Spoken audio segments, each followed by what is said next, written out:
નમસ્કાર. ચાલો આજે એક બહુ જ રસપ્રદ સફર પર નીકળીએ. એક એવી સફર જે આપણને સમજાવશે કે કોઈ પણ વ્યક્તિનું વ્યક્તિત્વ કેવી રીતે ઘડાય છે, જન્મથી લઈને છેક વૃદ્ધાવસ્થા સુધી.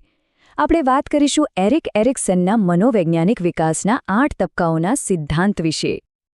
તો આ સવાલ તો બધાને થતો જ હશે, ખરું ને?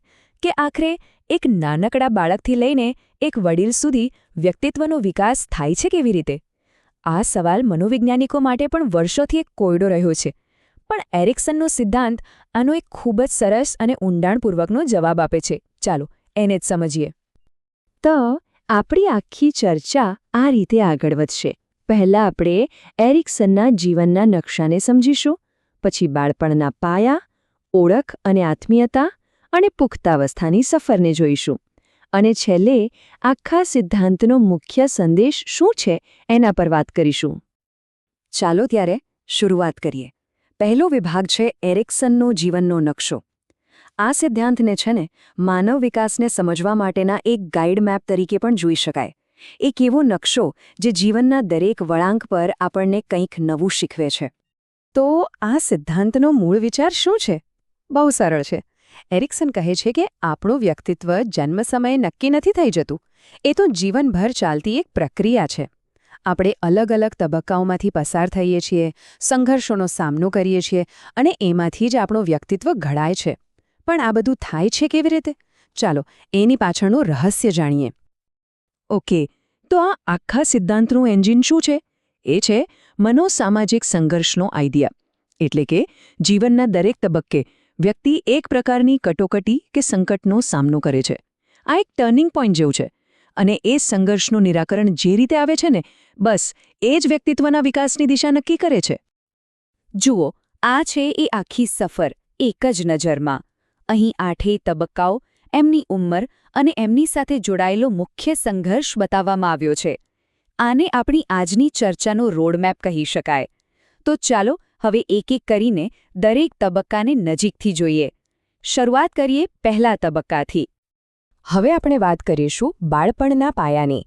જીવનની શરૂઆતના આ વર્ષો બહુ જ નિર્ણાયક હોય છે, કારણ કે અહીં જ વ્યક્તિત્વની ઇમારતનો પાયો નંખાય છે. આ પહેલા 4 તબક્કા આપણા ભવિષ્ય માટે એમ સમજો કે પાયાના પથ્થર સમાન છે.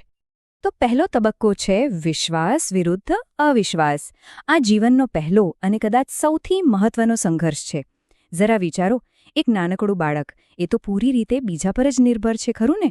જો એની બધી જરૂરિયાતો જેમ કે ભૂખ લાગી ત્યારે ખાવાનું મળે, રડે ત્યારે કોઈ પ્રેમથી શાંત કરે, તો એના મનમાં દુનિયા માટે એક ભરોસો જન્મે છે.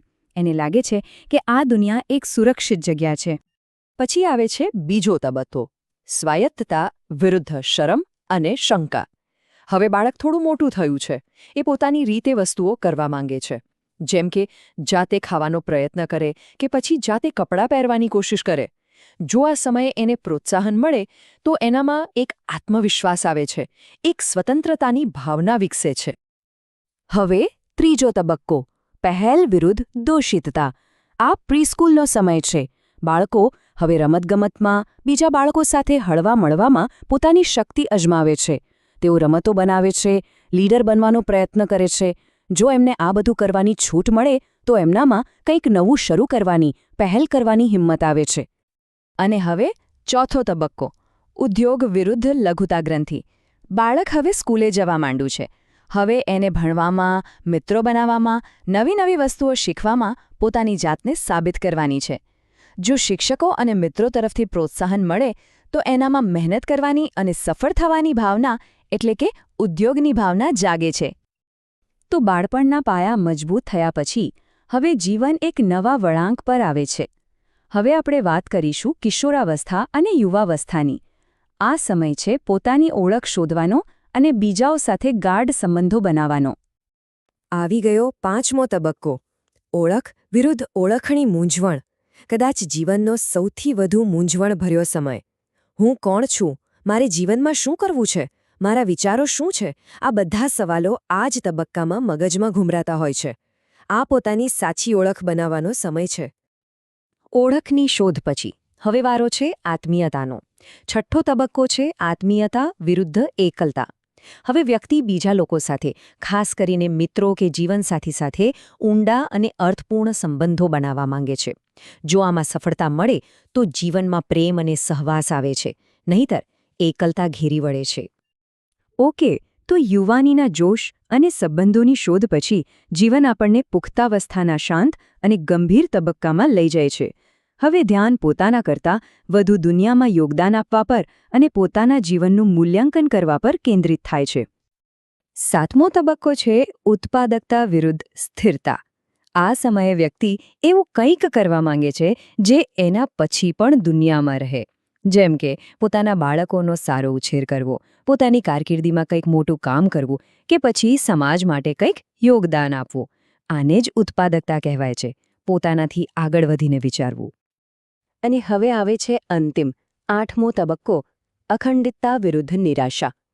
જીવનના આ પડાવ પર પહોંચીને વ્યક્તિ પાછું વળીને પોતાની આખી જિંદગીને જુએ છે અને મનમાં સવાલ થાય છે, શું મારું જીવન અર્થપૂર્ણ હતું? જો જવાબ હામાં હોય તો એક પ્રકારનો સંતોષ, એક સંપૂર્ણતાનો અહેસાસ થાય છે. પણ જો જીવનમાં અફસોસ રહી ગયો હોય તો નિરાશા હાથ લાગે છે.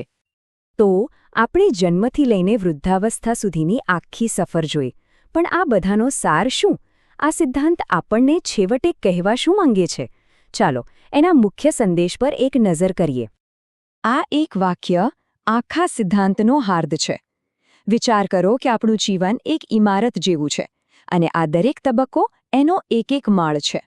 જો પહેલો માળ મજબૂત હશે તો જ બીજો માળ એના પર ટકી શકશે. દરેક તબક્કાની સફળતા આપણને આગલા તબક્કા માટે તૈયાર કરે છે અને ક્યાંક જો કાચું રહી જાય તો એની અસર આગળ જતા દેખાય છે. અને આ સૌથી મહત્વની વાત, ઘણા લોકો એવું માને છે કે વિકાસ તો બસ બાળપણમાં જ થાય છે. પણ એરિક્સનનો સિદ્ધાંત કહે છે, ના, વિકાસ ક્યારેય અટકતો નથી. એ તો આજીવન ચાલતી એક સફર છે. આપણે આખી જિંદગી શીખતા રહીએ છીએ, બદલાતા રહીએ છીએ. આ કેટલો આશાવાદી વિચાર છે, નહીં? તો આ આખી સફરને સમજ્યા પછી એક સવાલ મનમાં જરૂર આવશે. આ બધા તબક્કાઓમાંથી એવો કયો તબક્કો છે જે કોઈને પોતાના જીવન સાથે અથવા પોતાની આસપાસના લોકોના જીવન સાથે સૌથી વધુ જોડાયેલો લાગતો હોય? આના પર વિચાર કરવાથી કદાચ આપણને પોતાની જાતને અને બીજાઓને સમજવાની એક નવી દ્રષ્ટિ મળે.